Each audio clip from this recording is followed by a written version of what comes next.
আচ্ছা ছাত্ররা, তোমরা নানা রকম আন্দোলন দেখেছো, নানা রাজনীতি, নানা বিষয় নিয়ে, কিন্তু পরিবেশ বাঁচানো নিয়ে যে মানুষ ঝাঁপিয়ে পড়তে পারে, আন্দোলন করতে পারে, সে সম্পর্কে কি তোমাদের কোনো ধারণা আছে? আজকে আমরা সেই ধারণা দেব চিপকো আন্দোলন সম্পর্কে। কবে হয়েছিল, কোথায় হয়েছিল এই আন্দোলন?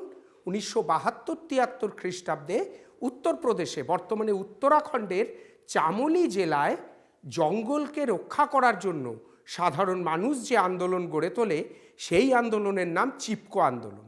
সবচেয়ে মজার ব্যাপার হচ্ছে তারা পরিবেশকে, তাদের বনভূমিকে বা জঙ্গলকে কতটা ভালোবাসে খেয়াল করো। আমরা যেমনভাবে বাড়ির লোককে জড়িয়ে ধরে, আঁকড়ে ধরে তাদেরকে রক্ষা করি, তারা গাছকে ওইভাবে জড়িয়ে ধরেছিল। তো সেই ভালোবাসা নিয়ে তারা যে আন্দোলন শুরু করেছিল, সেই আন্দোলনে নেতৃত্ব দিয়েছিলেন সুন্দরলাল বহুগুণা, এবং আন্দোলনের চাপে শেষ পর্যন্ত সেখানকার যে কাঠ ব্যবসায়ী, ব্যাটের ব্যবসায়ী বা কাগজ কলের মালিকরা যে গাছ নিধন করছিলেন, সরকার তাদের বিরুদ্ধে স্টেপ নেয় এবং সেখানকার বনভূমি রক্ষিত হয়। তো বর্তমানকালে আমরা পরিবেশ যে জায়গায় নিয়ে পৌঁছেছি, আমাদের আন্দোলনের জন্য ঝাঁপিয়ে পড়তে হবে ঠিক এইভাবেই।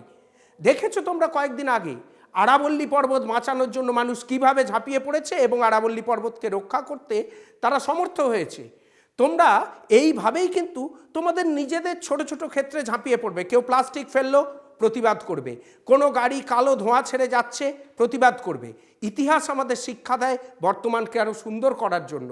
আমরা ইতিহাসের এই পরিবেশ আন্দোলনগুলো পড়ে যদি নিজেদেরকে সেইভাবে প্রয়োগ করতে না পারি, এগুলো পড়ে শুধুমাত্র পরীক্ষা দেওয়ার জন্য পড়ে আমাদের কোনো লাভ হবে না।